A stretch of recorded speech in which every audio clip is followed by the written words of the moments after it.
김 소장님 같은 경우는 지금 종부세가 뭐 작년하고 지금하고 좀 무게감이 좀 달라진 것 같은데 뭐 앞으로 부동산 시장 트렌드 아니면 뭐 투자 뭐 이런 거 어떻게 갈지 좀 궁금하거든요. 네.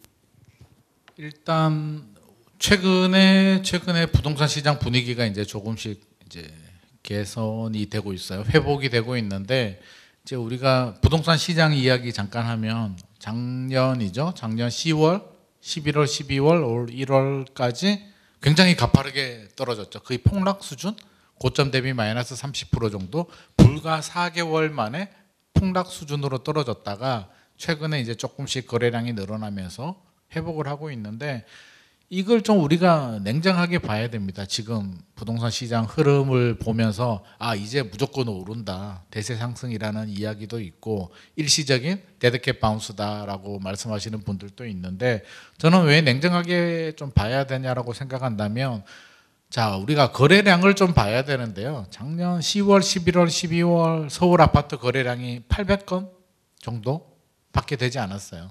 그러면 최근에 거래량을 보면 2,000건에서 3,000건 사이고요.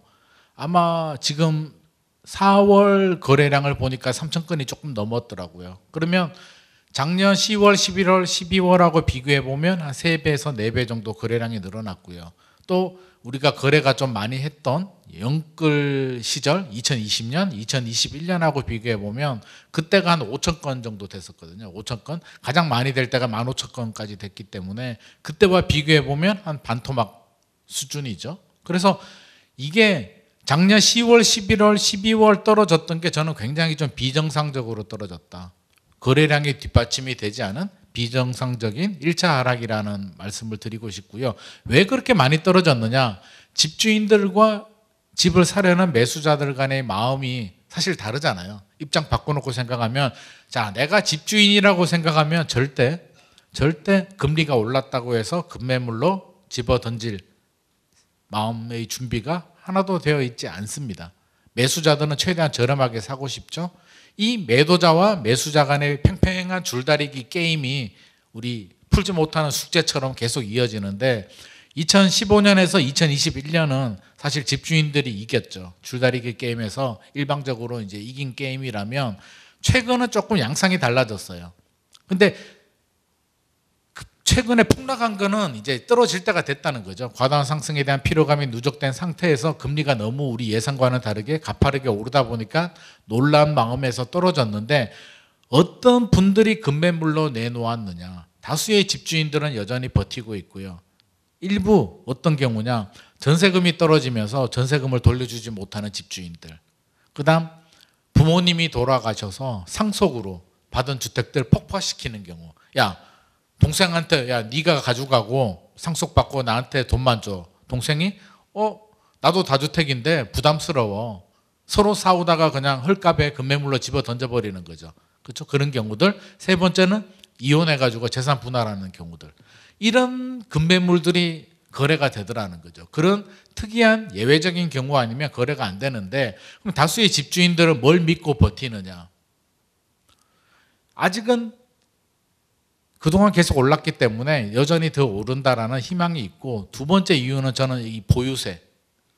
이제 보유세 작년까지만 해도 너무 부담스럽고 공포스러웠는데 사실은 올해는 한 반토막 정도 되리라고 생각하고 내년에도 뭐 올라갈 것 같지도 않고 이제 더 이상 보유세 때문에 부담스러워서 부동산을 정리해야겠다라는 생각은 하지 않게 되죠. 다른 이유.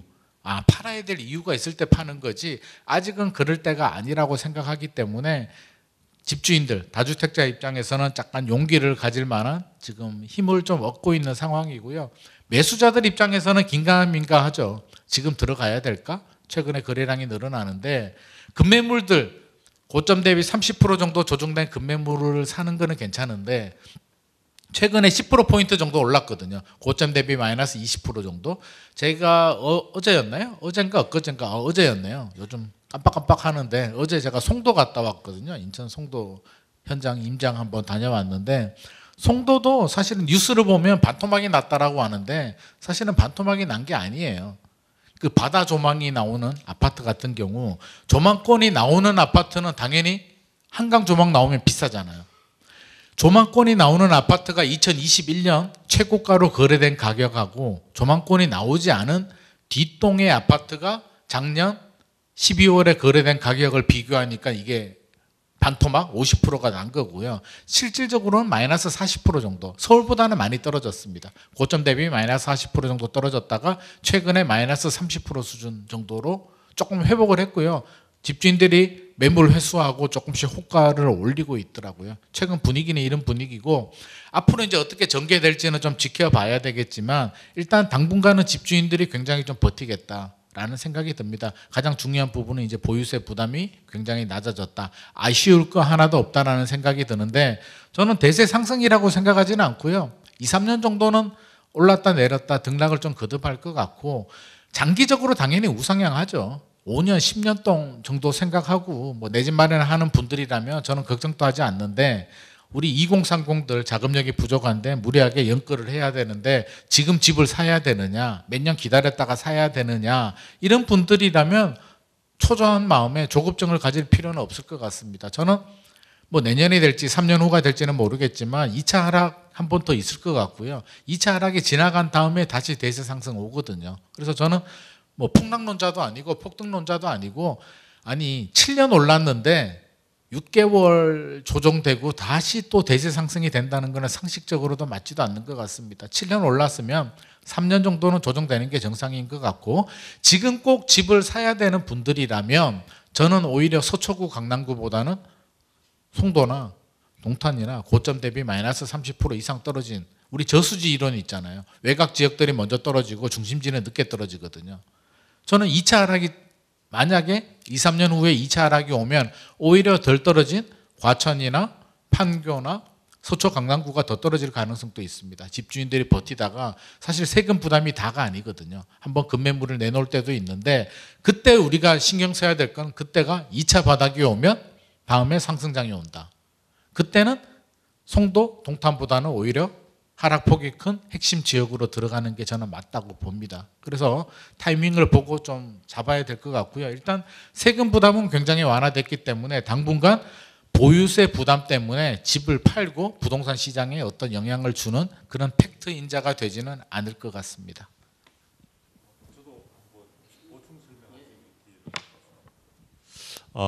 약간 우리 이제 김 소장님하고 제가 굉장히 친합니다. 친한데 이제 시장을 보는 시각에 있어서는 제가 조금은 이제 시장에 대해서 긍정적인 그 포인트를 많이 두다 보니까 그동안 제가 여러 가지 뭐 유튜브든 방송이든 간에 이제 아마 일반적인 폭락론자 분들과는 좀 다른 길을 걸어왔기 때문에 최근에 어떤 움직임에 대해서 제가 조금 보충 설명도 있고 제 이야기를 좀 드리고자 합니다. 아마 이제 한국부동산원의 이번 주 주간 동향 관심 있는 분들은 아마 매주 살펴보실 거예요. 목요일마다 이제 오후쯤 되면 발표가 되는데요. 이번 주에 발표된 것을 보면서 저는 굉장히 저는 많은 이제 미소를 짓게 했다, 기대감을 많이 갖게 했다 이런 생각을 가지고 있거든요. 왜냐하면은 지금 이번 주에 보시게 되면은 서울 아파트의 매매 가격이 그러니까 한국부동산원의 상당히 보수적인 그러한 조사에 의해서 나온 건데도 불구하고 마이너스 0.01%입니다. 마이너스 0.01%라는 건 말 그대로 그냥 이제 제로라는 얘기죠. 변동성이 없다는 얘기죠. 자, 그런 측면들이 있고요. 그 부분은 저는 이미 서울 같은 경우에 있어서는 많은 사람들의 마음이 어느 정도 향후 미래 시장 혹은 향후의 부동산 시장에 대한 기대감들을 조금씩 갖게 됐구나. 그래서 미국의 이제 금리 인상 부분도 이제 정점 이번에 연준 의장이 그 이야기 했지 않습니까? 추가적으로는 이번에는 금리를 동결하겠다. 이제 그 이야기를 이미 밝힌 바가 있기 때문에 아마도 지금 5.25인 정책 금리는 아마 미국의 금리 부분과 관련해서 우리나라와의 역대 최고 그 간극을 벌이고 있긴 하지만 아마 정점이 되지 않을까. 그래서 향후에 이제 미국 쪽에 있어서도 그 경기 침체라는 인플레이션을 잡아야 된다는 그런 부분이 있긴 하지만 결국은 향후에 다가올 그쪽에서도 경기 침체나 이런 부분들에 대한 우려 때문에 추가적인 그 인상보다는 이제는 하락이 언제쯤 될 것인가 하는 그 부분이 아마 관전 포인트가 될 것으로 보여집니다. 그런 측면에서 본다면은 우리가 금리 인상, 그건 고금리라는 그 부담으로부터는 우리는 어느 정도 지금은 벗어난 분위기가 아닌가. 그리고 지금 이제 우리 김 소장님 잘 말씀해 주셨다시피 주택을 보유하는 데 대한 부담은 이번에 아마 올 연말에 종부세 같은 경우에도 부담이 확연히 달라질 것으로 보입니다. 제가 대충 산정을 해보면요, 개인마다 좀 차별이 되겠지만 전년도에 부과받았던 종부세 부분에 있어서 대상자에서 빠져나가는 사람도 많을 것이고, 혹시나 조금 가격이 되시는 분들은 아마도 올해는 전년도 대비해서 부담률 자체가 공시가격 인하나 그 다음에 여러 가지 그 세율 부분이나 이런 부분들을 고려하게 되면은 저는 한 전년도의 6분의 1 정도 수준 이하의 부담 정도로 아마 그칠 것이다. 상당히 많이 줄어들 것으로 보이는데요. 최근에는 이 서울뿐만 아니라 제가 참 눈여겨본 곳이 두 군데가 있습니다. 하나는 수도권인데요. 수도권에 어디냐면 조금 전에 설명도 좀 나왔습니다만 인천 지역입니다. 인천 지역 같은 경우에는 이번 주에 한국부동산원의 주간 동향에서 드디어 플러스로 돌아섰습니다. 사실은 인천은 향후에서도 한 3년간 여기도 지금 공급 물량이 만만치 않은 것으로 이야기되고 있는 상황인데 미분양에 대한 우려들도 상당히 많았던 곳인데 오히려 이번 주의 경우에는 인천은 0.03%로 상승 전환이 됐습니다. 그리고 경기도 같은 경우에도 마이너스 0.02니까요. 사실 이 부분도 지금 하락에 대한 그런 어떤 느낌들은 많이 지워진 상태고요. 여러분이 잘 아시는 세종시 2년간 끊임없이 하락을 했죠. 정말 실질적으로 뭐 반토막이 났다고 해도 과언이 아닐 정도의 그 세종시 같은 경우에는 지금 이번 주에 0.22% 오르면서 9주 연속 상승세를 기록을 하고 있습니다. 자, 이런 변화들은 한 주 한 주의 변화이기 때문에 부동산에서도 샘플을 가지고 하는 것이라서 한정적인 분명히 의미가 있습니다. 제가 말씀드린 대로 여러 가지 제한적인 요인은 있지만 전체적으로 이런 부분들의 소식이 전해지면서 저는 부동산 시장의 심리적인 부분에 있어서 매수자나 매도자나 그 모두가 거래 심리 부분에 있어서 상당히 긍정적인 마인드로 되지 않을까 이렇게 이제 보여지는데요. 자, 여기서는 지금 이제 가격 부분에 대한 변동률만 가지고 이야기했습니다. 이 이야기를 한 이유는 아까 제가 저 심리라는 단어를 자꾸 쓴 이유는 수요의 변동 요인으로서 가장 중요한 게 매수 의향이 있는 사람들의 심리 상태. 나는 앞으로 더 떨어질 것 같아 하면 적극적인 매수 행위로 나오지 않는 거죠. 자, 그런 측면들을 보면서 시장이 뭔가 매수 심리가 상당히 회복을 보여줬구나라는 식으로 이제 말씀을 드렸고요. 우리가 다른 한편에서 공급 측면을 한번 볼 필요가 있습니다. 자꾸 우리가 수요 쪽만 이야기를 하면서 투기 수요 문제라든지 이런 쪽만 치중되어 있다 보면은 실질적으로 집을 공급해 줄 사람은 꿈도 안 꾸고 있는데 거기 살 사람이나 기존의 주택을 보유하고 있는 사람들만 가지고 이야기할 수는 없는 상황인데요.